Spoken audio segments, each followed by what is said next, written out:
Dag beste kijker en welkom bij dit vervolgdeel van onze reizen met Paulus. Vandaag komen we met Paulus aan in Efeze.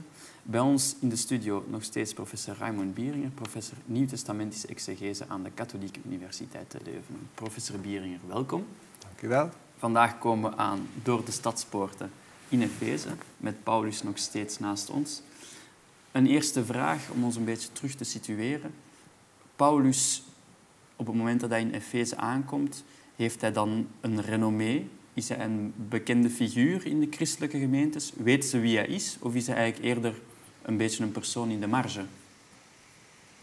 Ja, dat is een heel interessante vraag. En uiteindelijk weten we dat niet zeker. Maar we kunnen ongeveer het volgende zeggen. Hè? Dus Paulus is eerst in Klein-Azië bezig.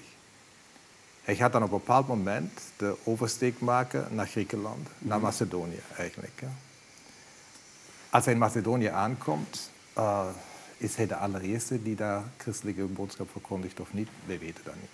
Maar wat we wel weten is dus dat hij in Filippi niet veel succes heeft in een zekere zin, of niet lang kan blijven, omdat er zo onmiddellijk tegenstand. Hij komt de gevangenis in, hij moet eigenlijk weglopen. Hij komt aan in Thessalonica.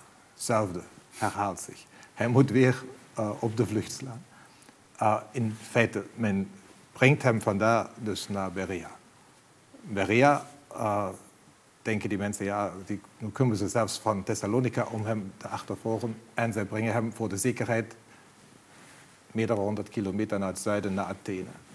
Iedereen weet wat er in Athene gebeurd is. Ja. Paulus probeert zijn boodschap te verkondigen en te zeggen, daar horen we u een andere keer over. Ja. Als Paulus in Korinthe toekomt, is hij eigenlijk een vluchteling. Ja. Hij is toch voortdurend op de vlucht. Hij heeft helemaal geen... hij krijgt nauwelijks voet aan de grond. Ja. Maar in Korinthe draait de zaak. In Korinthe kan hij 1,5 jaar blijven. Daar kan hij een gemeente etableren. En blijkbaar is daar dus het idee gegroeid om nu naar Efeze te gaan en in Efeze een nieuw centrum te maken, om vanuit dat centrum in de omgeving het evangelie te verkondigen. Ja, dus Paulus is eigenlijk eerst een beetje laten we zeggen, een reizende steen des aanstoots, of een gedwongen migrerende steen des aanstoots.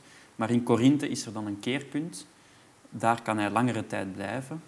Hij ontwikkelt zich, hij ontwikkelt een groep van mensen rondom hem. En van daaruit gaat hij dus naar Efeze. En in Efeze wil hij eigenlijk een centrum van verkondiging. Inderdaad, en het is heel interessant. Dus dat aan het einde van zijn verblijf in Korinthe staat in Handelingen 18:18. Ik lees het even voor.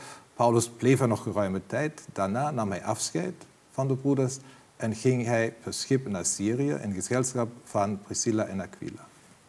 Nu, hier staat naar Syrië, maar op weg naar Syrië is er de eerste onderbreking in Efeze. Ja. En Priscilla en Aquila blijven daar. Paulus wordt dan gevraagd door de mensen om langer te blijven, vers 20. En dan staat er, maar hij ging er niet op in. Ja. Maar toen hij afscheid nam, zei hij, als God het wil, kom ik nog eens bij u terug.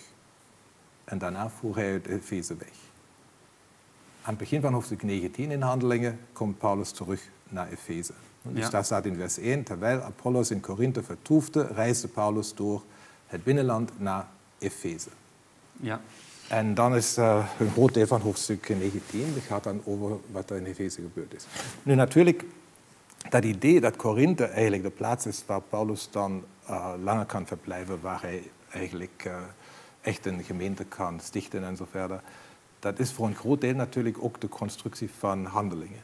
Maar niettemin, als we bij Paulus in zijn brieven kijken, krijgen we toch ook een idee dat er iets van waar is, wat dan niettemin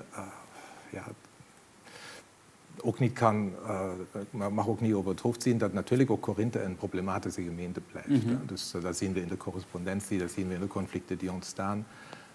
Maar dat gebeurt eigenlijk dan als Paulus in Efeze is. Dus de meeste dingen die we uit de brieven aan de Corinthiërs, zeker de eerste brief, is, denken de meeste mensen vandaag ook in Efeze geschreven.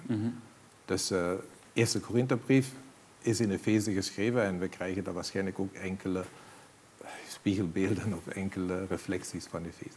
Nu, wie is Paulus op dat moment? Hij is zeker één onder anderen, maar blijkbaar Handelingen stelt het natuurlijk zo voor dat hij de leidinggevende persoon is. We hebben alleen zijn brieven, we hebben geen brieven van de andere personen. Daardoor is ons beeld waarschijnlijk altijd een klein beetje vertekend. Maar niettemin is Paulus een belangrijk figuur.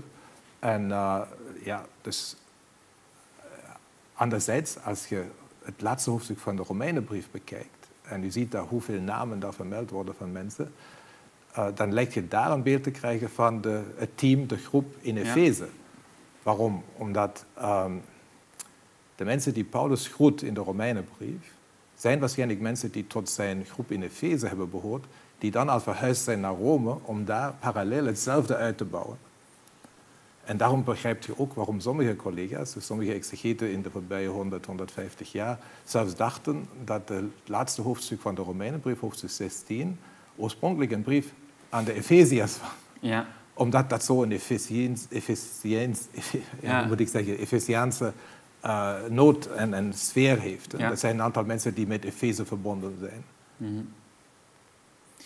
Dus we kunnen zeggen, er is een hele groep van mensen. Paulus is zeker niet de enige. Langs de andere kant is Paulus wel iemand die bekendheid heeft in die vroege christelijke gemeentes. Maar ook, we zien eigenlijk hetzelfde scenario zich herhalen dat zich reeds eerder heeft voorgedaan. Hoge bomen vangen veel wind. Paulus komt in Efeze, maar zijn activiteit daar, zijn aanwezigheid daar, roept ook tegenstand opnieuw op. Waar was die tegenstand aan gerelateerd? Ja, inderdaad. Dus we moeten zien, dus Efeze is waarschijnlijk de plaats waar Paulus het meeste tijd heeft doorgebracht. 2,5 jaar, meer of minder aan een stuk, lijkt Handelingen te zeggen. En volgens de brieven van Paulus lijkt dat ook te kloppen. Paulus zegt zelf aan het einde van de eerste brief aan de Corinthiërs, hoofdstuk 15, vers 32... Wat baat het mij dat ik in Efeze, om zo te zeggen, met wilde beesten gevochten heb. Hij zegt ook in de tweede brief aan de Corinthiërs dat hem dus in het eerste hoofdstuk, vers 8 en volgende, wij willen u namelijk niet onkundig laten, broeders en zusters, van de moeilijkheden die ons in Azië overkomen zijn. Azië, dat is de naam van de provincie. Geografisch, historisch, chronologisch kan dat eigenlijk alleen Efeze zijn. Hij zegt hier niet Efeze, hij zegt Azië. Maar Efeze is de hoofdstad van de Romeinse provincie Azië. En Paulus is op dat moment daar geweest. En wat zegt hij? Hij beschrijft het heel nauwkeurig. We hebben het zwaar te verduren gehad, boven onze krachten, zodat we zelfs wanhoopten aan ons leven. Dus het is een bedreigende situatie. Werkelijk, wij beschouwden ons reeds als ten dode opgeschreven, zegt hij dan verder. Wij moesten leren niet op onszelf te vertrouwen, maar alleen op God die de doden ten leven wekt. En hij heeft ons gered uit dat dodelijk gevaar. Ja. En hij zal ons blijven redden. We hopen dat hij ons in de toekomst zal redden, mede door de hulp van uw gebed. Dus Paulus zegt niet meer dan dat. Maar waarschijnlijk veronderstelt hij dat men weet waar het over ging. Handelingen in hoofdstuk 19 zegt meer over die zaak. En ja, dat heeft dus natuurlijk dan te maken dus met de strijd in verband met de Artemis-tempel. Ja. Dus dat Paulus beschuldigd wordt dat hij door zijn verkondiging van het evangelie de economische belangen van de mensen die dus van de Artemis-tempel leven in het gedrang brengt. Ja. Was dat het enige? Was dat precies historisch wat gebeurd is? Wij weten het niet. Het zou kunnen. Maar Paulus zelf, als hij het beschrijft, gaat daar niet nader op in. Ja. In elk geval is duidelijk dat de spanningen die rond Paulus ontstaan, kunnen soms wel zeer hoog oplopen. Het wordt echt een levensbedreigende situatie voor hem, waarin hij eigenlijk, zeker zoals hij dat dan achteraf interpreteert, zegt hij, het is eigenlijk mijn geloof dat mij door die moeilijke periode heeft gered. Ja, dat is zeker. Dus hij zegt, God heeft mij gered. Mm-hmm. Wat ik hier ook heel mooi vind, is dus als hij over Prisca en Aquila spreekt, in hoofdstuk 16 van de Romeinenbrief, zegt hij, ze hebben hun nek voor mij uitgestoken. En ik vraag mij af, dus ik denk dat het mogelijk zou kunnen zijn, omdat Prisca en Aquila waren in Efeze op dat moment, dat Aan de ene kant, in de ene brief zegt hij het waren Prisca en Aquila, in de andere brief zegt hij het was God. Ja. En dat kan over hetzelfde gaan. Ja. Omdat natuurlijk via en door Prisca en Aquila heeft God hem gered. Ja. Dus het is inderdaad voor Paulus, denk ik, een sleutelervaring geweest. Ja. En hij heeft, zoals vele exegeten denken, zelfs zijn theologie van de verrijzenis, van zijn eschatologie in een zekere zin veranderd op basis van die ervaring.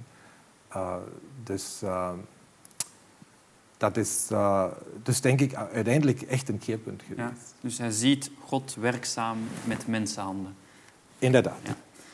Dan weten we dat hij vanuit Efeze nog naar 2 andere plaatsen gaat, namelijk Macedonië en Korinthe. In Macedonië en Korinthe is hij al geweest. Hè. Zijn we daar een beetje over geïnformeerd wat hij nog heeft gedaan in Macedonië en Korinthe? Of wat weten we daar eigenlijk nog over die herhaalde passage van Paulus in die streken? Wel, ik denk, we mogen niet vergeten dat dus op het moment wat we nu gezegd hebben, dat Paulus in Efeze bezig is met een echt centrum op te bouwen, in moderne termen, echt proberen vanuit die stad, de omstrekende regio, om daar het evangelie te verkondigen met een heel team van mensen.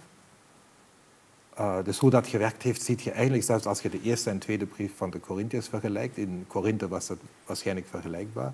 In de eerste brief van de Corinthiërs zijn de geadresseerden de kerk van God in Korinthe. Mm-hmm. In de tweede brief, 6 maanden later, zegt hij kerk van God in Korinthe en de heiligen in Achaïe. Achaïe is de provincie. Ja. Dus men ziet daar eigenlijk al dat in die tijd blijkbaar het geloof zich al verspreid heeft in de provincie rondomheen. En dat is denk ik ook het proces dat men in Efeze kan aan de gang zien. En tegelijk is er een subtekst. Wat gebeurt er ondergronds? Er is een conflict met Korinthe. Er is een correspondentie met Korinthe. Op een bepaald moment vertrekt Paulus zelfs van Efeze, steekt de Egeïsche Zee over en gaat naar Korinthe. Om een probleem te gaan oplossen. Een soort blitzbezoek. Ja.